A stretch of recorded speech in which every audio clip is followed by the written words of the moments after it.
John is COO, so Chief Operating Officer, unless it means something else now. I always used to joke coffee operations officer because he makes great coffee. I was the guy that wanted to keep the team filled with caffeine so they could work on game development.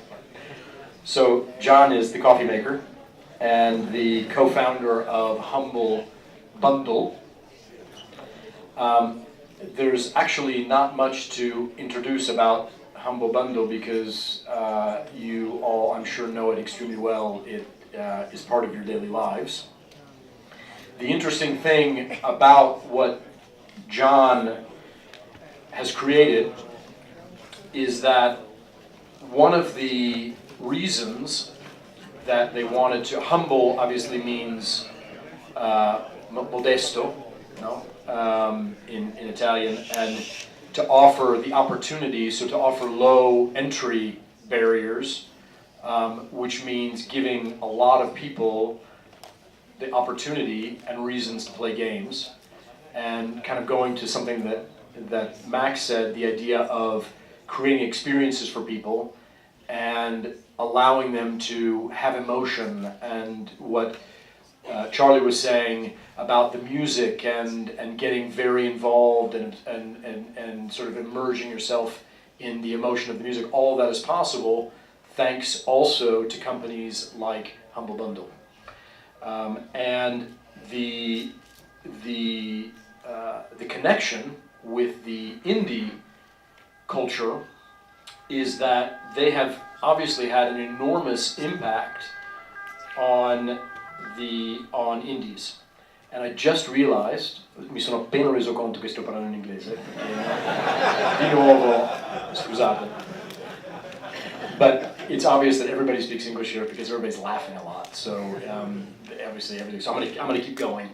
The enormous impact they've had on independent developers, on indies, that have allowed them actually to have an outlet, to allow them to get their games out in the market. So the MCPs can get into the market, and the games that Max was talking, the little games, just make games, have allowed them and have allowed that to get into people's hands and to play them. And so, I mean, first of all, there's a huge thank you for creating what you did.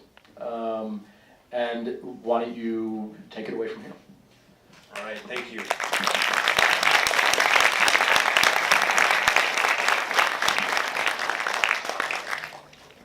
I just wanted to start by saying thank you for having me here, to Jeff and Yvonne, and also Charlie, who about 6 months ago took my phone and said, John, there's a great gaming conference, you need to go. I'm just going to type this into your calendar for you so you don't make any other commitments during this week. So thanks, it's an honor to be here. And HumbleBundle doesn't always do the best job of getting around the world in person. We actually have a couple people working in Europe now, but it's always fun for me to go to a new conference and get to meet people because we have such a beautiful global economy.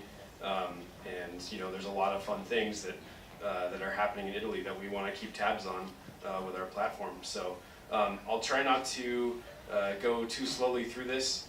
I'm more, thank you for the introduction, I'm more of one of those soft skills types of people. I'm the least qualified speaker when it comes to actual game development. I'm more a guy who's been floating around looking for work, who inadvertently found a way to get a full-time job in the industry somehow. But the main summary of my talk, which we didn't collude, it sort of lines up exactly, or in a lot of ways, with what Charlie and Max were saying, is my key thought to arm you with is don't be afraid to experiment, to get in there, try new things, and that's absolutely critical and vital for the industry, for making games, for running a business, especially in tech and the gaming industry. So, and if you think about it, my challenge to you is you can find opportunities where there's not very much downside, but there's a lot of potential upside, and you just have to overcome that anxiety of trying the thing. And as Max was saying, sometimes, you know, if you prepare things the right way, with a little luck, they can go pretty well. And I also think, I just found a quote from a famous person, but through experimentation, you get to truth more directly. A lot of experts want to tell you what they think they know about how things work, but the industry moves so fast that often the old paradigm is no longer applicable, and you really, by getting in there and doing the science yourself, you're going to learn something new. So to try to hammer the analogy more, running a business, it's like flying a helicopter. There's a lot of things you're optimizing at the same time to stay in the air and not crash. And again, the experts would tell you one thing, but they might actually, when you zoom out or take something exogenous to their model, my literal story was getting out of college. I needed to get a job somewhere. My parents had paid for an expensive education for me. And the Career Center said, hey, why don't you become an iBanker or a consultant? And they had all these interviews they tried to get me in. I did okay in some of them, but I remember friends of mine bragging about positions at Bear Stearns or Lehman Brothers and things, and then because of the chaos of the economy at that time, these established financial models were just imploding. So that was sort of a incentive for me to maybe try something a little risky. I knew two twin brothers from kindergarten who wanted to start a video game studio, Wolfire Games. They had been selling software commercially since high school, direct to consumers, and had been getting decent sales. And I really gravitated toward this opportunity to build something with my hands. And I figured, the downside would be, well, even if everything didn't work, I would have just wasted time, but I would have gotten to see a business from the inside, and I would learn something about the industry or maybe business in general. So I decided, if these guys wanted me on the team as someone who couldn't really program the games as well as they could, but might be able to help out with all the other stuff that would distract us, we should go for it. They made me an offer, and so in August 2008, we started up Wolfire Games full-time as 5 of us, and we're looking to amazing indie titles around us. I've got a short list here. Of course, we were looking at the buzz around Natural Selection 2, and we were seeing the launches of Braid and World of Goo, Aquaria, Gish. There were lots of small teams making a big impact. And so we figured something's happening. Max was saying, go to where the money is. There was clearly some kind of market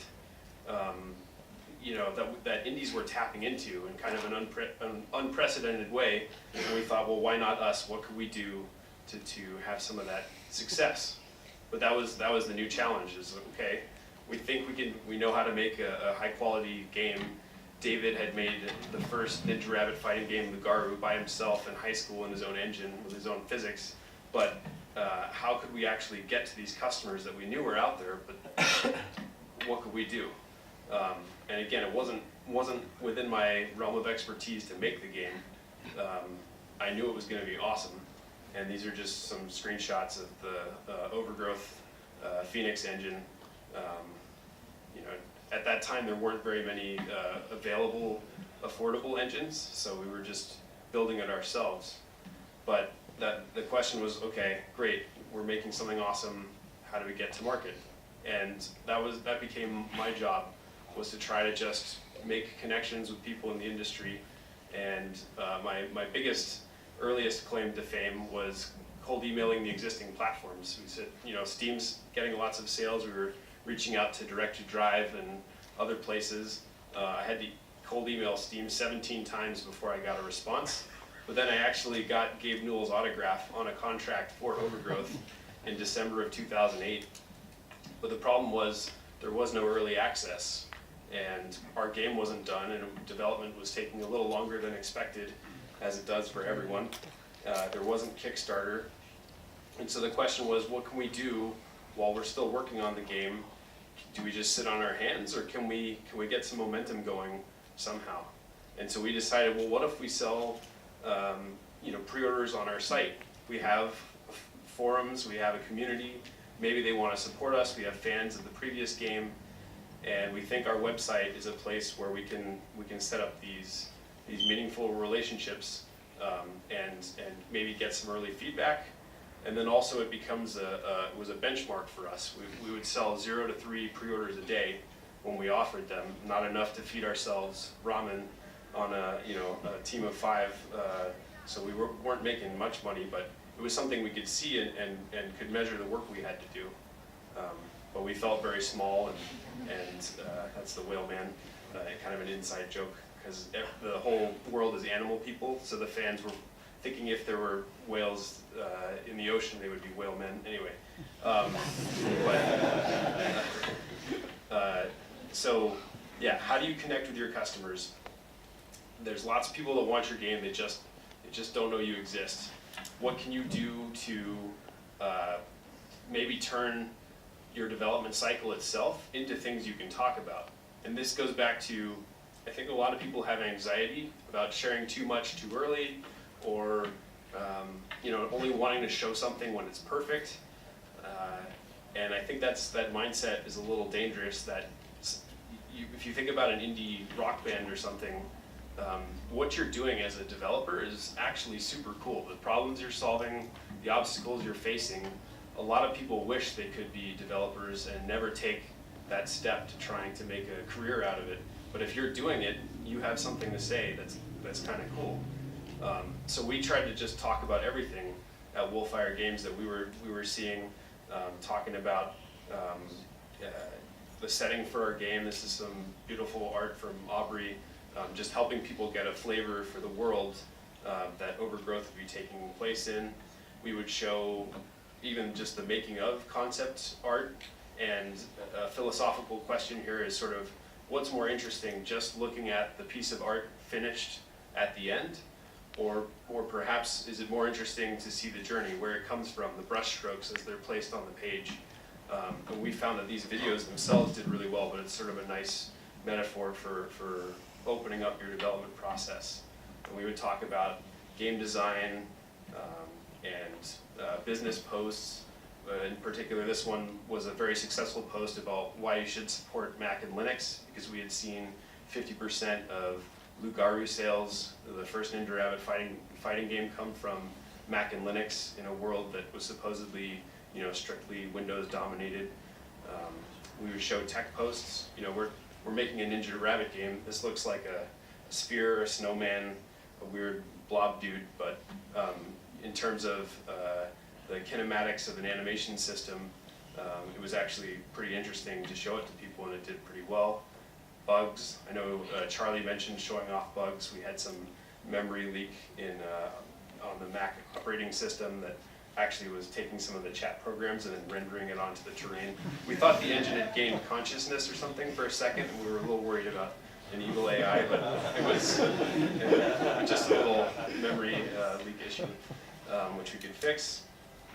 Personal experiences. Physics is a super fun one, because physics are inherently silly, and that seems to be a place that a lot of indie devs have gone to innovate and create something unique, is to make kind of the sloppy physics games that are just hilariously goofy.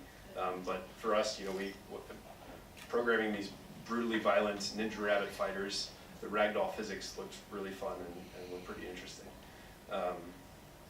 And then the other side of it, beyond just the development process, is reaching out to the community around you, trying to make friends, trying to meet press, trying to connect with other developers, going to conferences, trying to be open to your customers so that they can, you don't just want to beam information out to them, you want to let them be able to approach you.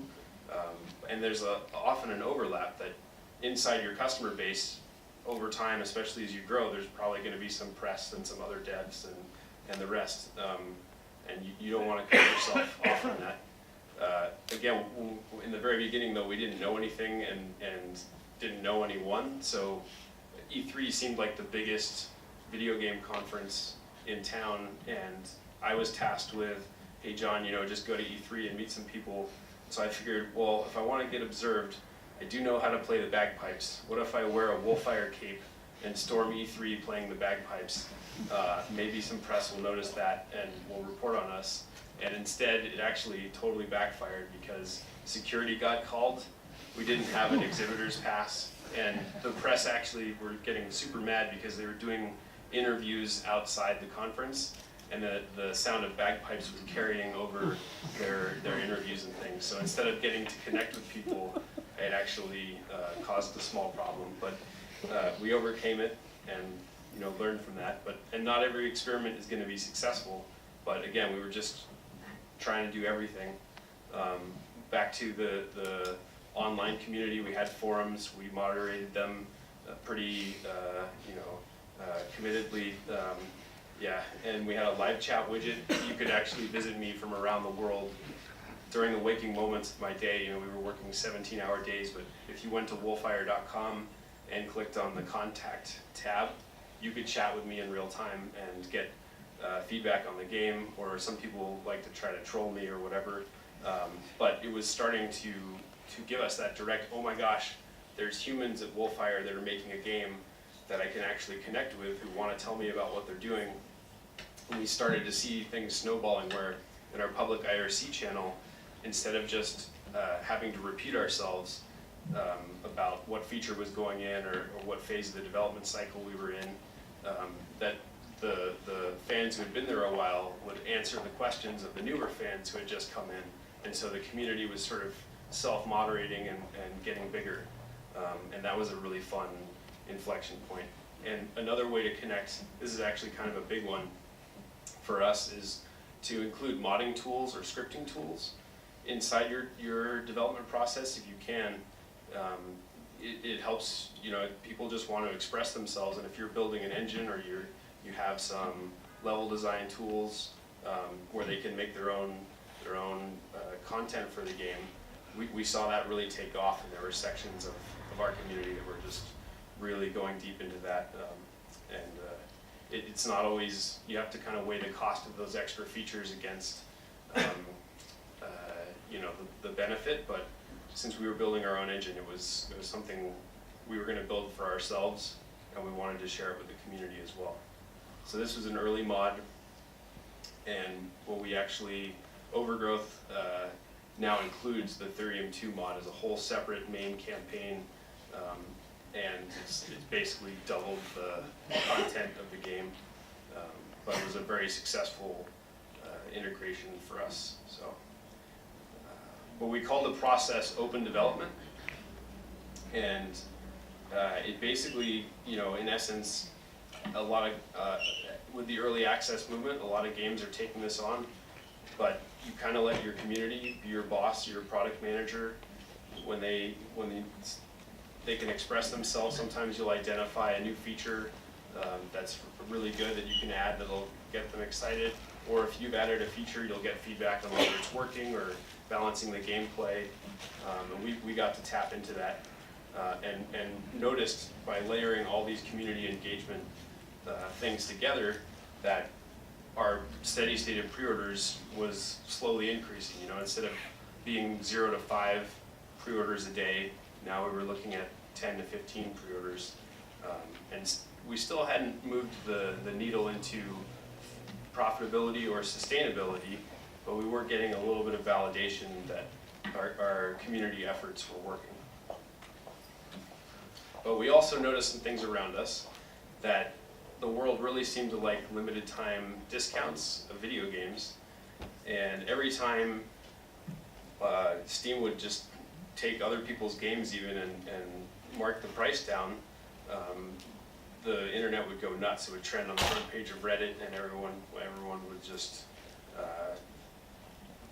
go crazy. And we also saw World of Goo do their Pay What You Want promotion for their 1-year anniversary, and they made a couple $100,000 for themselves in just a couple weeks. So we were thinking, okay, we can't, again, there's no early access, no Kickstarter, but there's something here. There's some light, a charge building in the air that might turn into a bolt of lightning if we can just harness part of it ourselves. And we wanted to do our own limited time game sale. I probably should have cleared this photo with Charlie before putting it up, but you could probably recognize him there. And there's me with a beard and a Wolfire shirt. We had met Charlie in San Francisco, and we were sort of in this similar phase of making our own engines, wanting to drive sales for our products, but not really having an early access that we could use to get momentum going. So we built this website and created this thing called the Organic Indie Pre-Order Pack, where we took both our games, bundled them together with a $70 value, but you could get it for $40, and created a little press event. I had actually declared that I would dye my beard pink if we got to 1,000 sales. And I guess unfortunately or unfortunately, it happened. So I think we sold about 1,600 packs. And for a week of sales, instead of being in this 10 to 15 pre-orders a day zone, we got a nice, I think it was about $32,000 or something for each studio for just this little website that we had put together. And the press and the community engagement went up, and we were seeing things like the steady state after the fact had gotten thicker. So, I think in the wake of this pre-order pack, the 10 to 15 pre-orders a day was more like 20. And so, just building that momentum. And we wanted to see what we could do next. Again, the World of Goo Pay What You Want promotion had kind of inspired us. And we were thinking, could we do that Radiohead style promotion, but with a bundle of games? How could we, as Jeff was saying, the humility thing was on our mind, that we didn't want customers to feel forced to interact with us, but how could we design an offering that they would want to participate in? So we thought of, well, okay, what if we do 5 games, pay what you want, not DRM lock anything, just trust the customers to do the right thing, make the games available on Mac, Windows, and Linux, and also include a charity component. And just spiritually try to do something people wanted to partake in. This was the silly thing that we had put on the site, where if you tried to give less than $1, me dressed as a homeless person would pop up. But it turned out that people didn't just penny purchase to get the content. We had this over $9 average, and across almost 140,000 purchases, this 10-day experiment brought in $1.25 million in total sales, and was a big deal for the indie developers participating, gave them runway so that they could continue their craft and raise hundreds of thousands of dollars for charity. And it was a little stressful. We were pulling all-nighters to launch the thing. We had to pull all-nighters to maintain the thing. PayPal ended up freezing our accounts, so we couldn't actually, we had sort of succeeded in getting all the money into the PayPal account, but then we realized we couldn't pay anybody, so we had to talk to them and get it figured out. And we're sort of joking that the EFF was one of the charities we supported, and they're basically a group of lawyers that defend people's technology-related freedoms. So we were kind of saying, hey, PayPal, you might not want to withhold money from the EFF, but we got it sorted out and got everybody paid, and wondered what we might design to do. Was this a one-time fluke, or could it be repeated? And if it could be repeated, how could we monetize a little bit to build a platform to do more of these promotions? And we had really branded, the Humble Indie Bundle as no middleman. So that was one of the interesting obstacles. It was a lot of work, there was a lot of risk, and we wanted to try to build out a team one day to maybe put on more of these promotions if they would keep working. But we didn't really have a way. There was no precedent. The precedent, in fact, was just indies by indies for indies. But the key innovation we came up with was perhaps an optional tip, where we wouldn't require people to pay HumbleBundle anything. We could give all their money to charity or all to the developers, but we wanted to test a default tip, and that ended up working. We put another roster of content together, and Humble Indie Bundle 2 ended up doing about $1.8 million in sales, and at this point had spun off HumbleBundle from Wolfire Games with the blessing of the Wolfire members to endeavor to just keep running more promotions like this, and then had to experiment and figure out how to see if we could repeat the success we had tapped into. In April of 2011, Frozen Byte emailed us saying, we want to do a Humble Bundle, or a promotion like a Humble Bundle with our games, but only our games. It'll just be a Frozen Byte bundle, essentially, and if you don't do this bundle, we're going to launch it on our own anyway. And that kind of scared us a little bit, and we were thinking, I don't know, does the model work? with just one studio, and we figured, well, we have to try, and sure enough, it worked pretty well, and that broadened the types of promotions we could put together in the future. So we started doing more indie bundles and then single studio bundles where there were enough games in their library. But in 2012, we tried to broaden a little bit further. Started doing Android bundles and the ebook bundles. The first ebook bundle did really well and is now growing vertical for our business. We did a Humble Music bundle that I actually curated myself. It was a little smaller, and we decided we unfortunately didn't find the traction we needed to really pursue it as an additional part of the business, but again, it was an experiment worth trying, and was still successful for the people who participated in it. We had a real decision on our hands with THQ in November of 2012. They said, hey, we're interested in doing a bundle with you. What do you think about making it DRM locked and Windows only?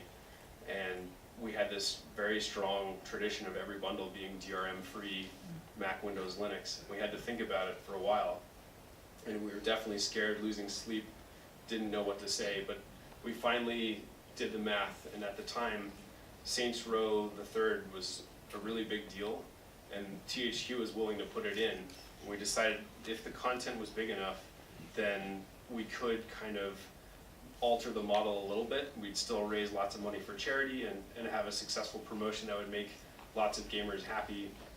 And we wouldn't abandon the indie bundle tradition. We just wanted to test and try other promotions that weren't always DRM free, Mac, Windows, Linux. And the press, we were further scared because friends of ours in the press who had been with us from the very early bundles were prepared to slam us. They said, this seems like a monstrous step backwards. What are you doing? Are you selling out? Like, what's the deal? And then they kind of redacted their articles as the thing sold more and more and more. We had a similar tough decision to make with Origin when we were thinking about the first Humble Origin bundle.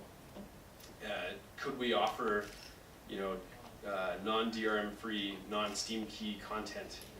And we figured out a way. Actually, EA was super cool. They wanted to work with us to make the promotion as awesome as possible. They decided not to take a cut and gave what would have been their cut to charity. They provided Steam keys for every game where they could. And some of the games were Origin locked, but by offering such amazing content, it ended up being a tremendous success. And actually the bundle crossed 2 million sales and $10 million in 2 weeks. So holds the record for biggest bundle.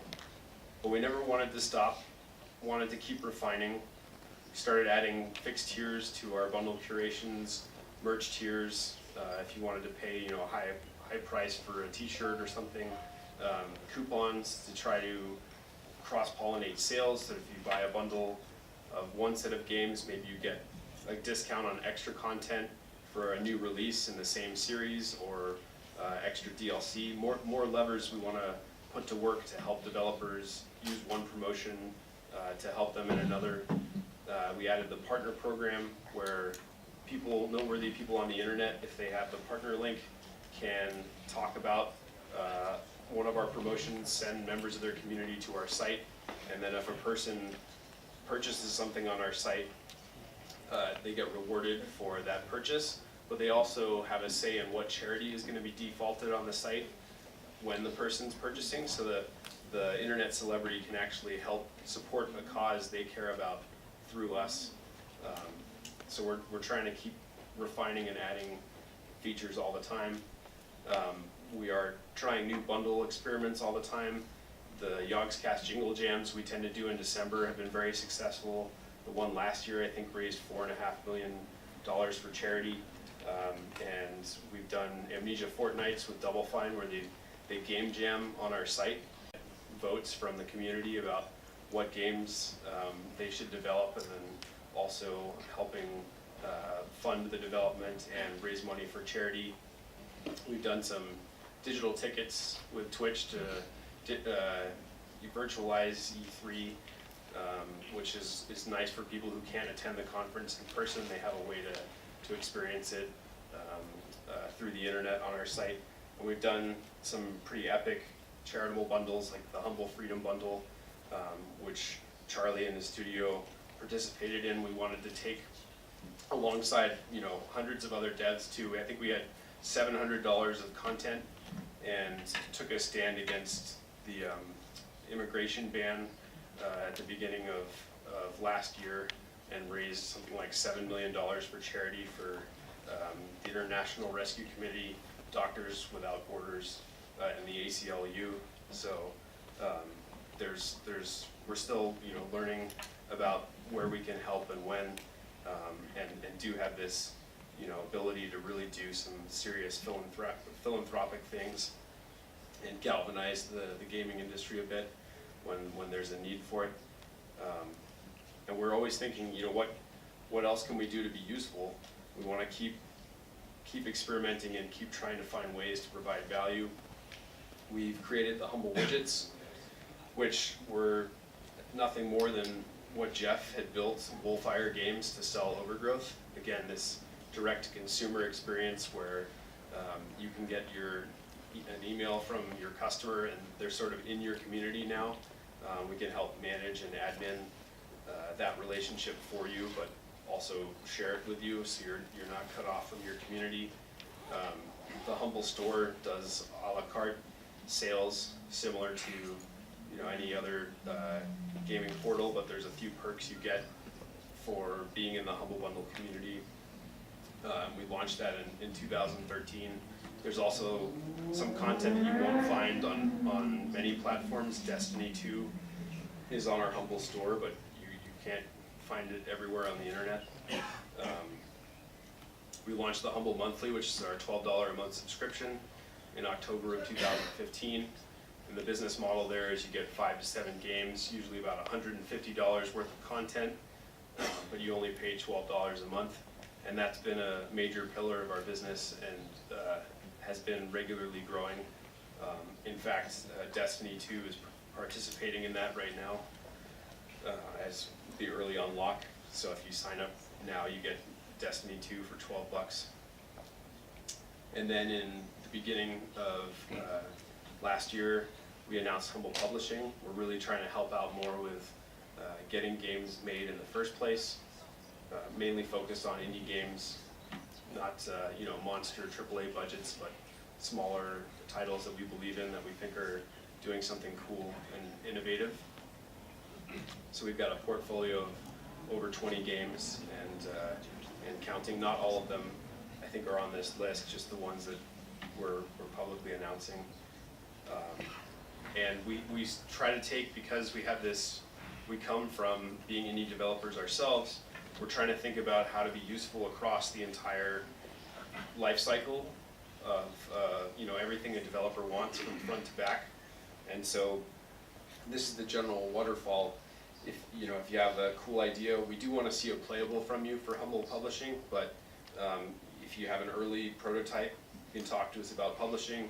If you want to sell early pre-orders like Bullfire did, you can get a widget going with us. As you get closer to launch, you can be on the store, and then shortly after launch, a lot of developers choose to be in the monthly, and then further along, maybe a year out from launch, we can try to find a bundle curation, but we sort of have this front to back broad perspective on trying to help out across our platform. And we're still looking for more ways to try to be useful all the time. We never want to rest on our laurels. Another big update is that HumbleBundle got acquired by IGN at the end of last year, but unlike some of the crazier scenarios Max was describing, we only pursued this because they really get our vision, and the thought was that we made clear that we wanted to be left independent to run our business, and 6 months later that's proved to be true, and they're super cool, and they also have some resources that we think can help us grow the platform and raise more money for charity in addition. So this is a big number that I'm most perhaps most proud of, thanks to everyone's support and all of the people buying games from HumbleBundle and all of the developers who have put content on the platform. We're now over $127 million raised for charity in the lifetime of the business. So.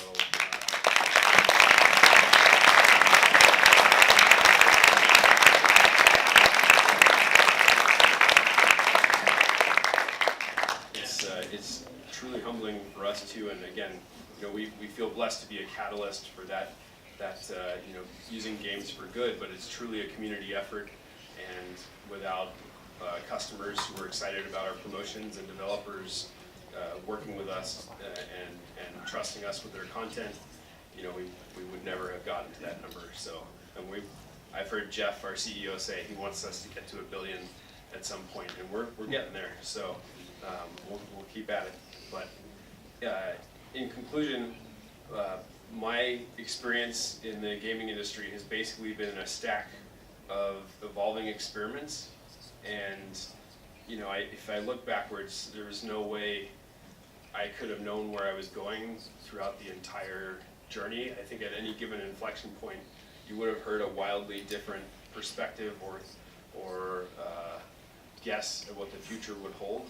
But there is this sort of, if you just don't get too confined by your own pre-existing notions or letting other people tell you how things work, there is this opportunity to look around, assess the landscape around you, and try to really gravitate towards what you think would be useful, and you need to have the courage to try to iterate towards it. And there's, it's not all, I think Max was saying this too, it's not all, this is in 5 easy steps, you can make $1 million a day. It's more this, do the work, try to prepare yourself, and don't be afraid to try things and set yourself up for success. But even, it's kind of meta, I worry about speaking too much from a position of authority myself, because my perspective on the world is kind of biased and is this one data point, and you want to get a lot of other data points to build your own frameworks and perspectives. And every business, every game, every development cycle is different, so you really need to think about what's right for you, what you're trying to do personally, what your game is, what your business is, and plot a course as best you can for what makes sense for you. So that's a fly-through of what I've been doing with myself for the past 9 years, and again, we're very excited to be able to participate in a conference we've never been to before, and we want to meet as many people as we can. And if you have a game you'd like me to forward to our publishing team or anything else, that's my contact info. Thank you very much.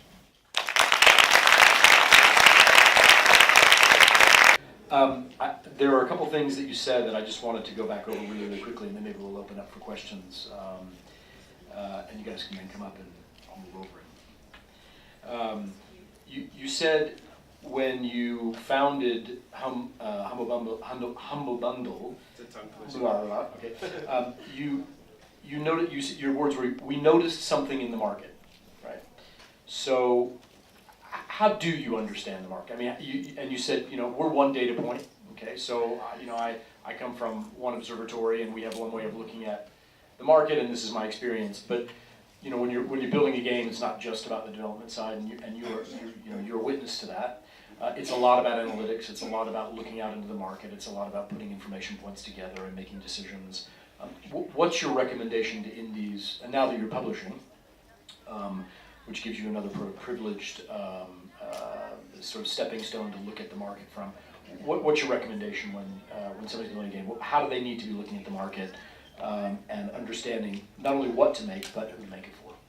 Yeah, I think I'm reinforcing what Charlie more elegantly said about the spiky game, where you need to do something different. You can't just fit the mold and expect to do well because some other game that is like your game did well. You need to have something unique to express and to say to get people's attention. And there's sort of that reality for the game itself, the experience, the gameplay, the core emotion you're going to get from playing the game, and then also how are you going to get to market. And so HumbleBundle has been an evolving answer to that. How can we help people get to market? And our publishing arm is an extension of that. Because we have the platform, if you join our publishing family, we can do some things to get you surfaced to gamers that other publishers might not have the same advantage in. But I would challenge every indie to say to themselves, what can I do that's different on both the marketing side and the development side? And it's hard to make me declare what that different thing would be, because again, if it's been tried before, it's not that anything I can think of is probably a more played out idea that wouldn't be as cool as what the people in the room would come up with for their game. So it's tricky. Is that, as a publisher, is that what you're looking for? So when you take on games, put them on your platform, what's the criteria? What are the checkpoints? We tend to have 3 categories. We want to see a good game, and that has to be a playable, minimum crappy, something we can get our hands on and at least see the idea. We're not going to pretend that it's the finished product and need to see all of it. But we also want to see a team that has a little bit of experience. It's better if the team or someone on the team has shipped a game before, regardless of how that game did, just some past experience shipping a game.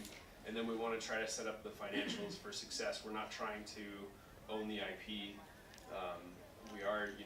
We can't run the publishing arm as a non-profit, so we have to find something in the middle that makes sense for us and the developer, and it's usually a conversation.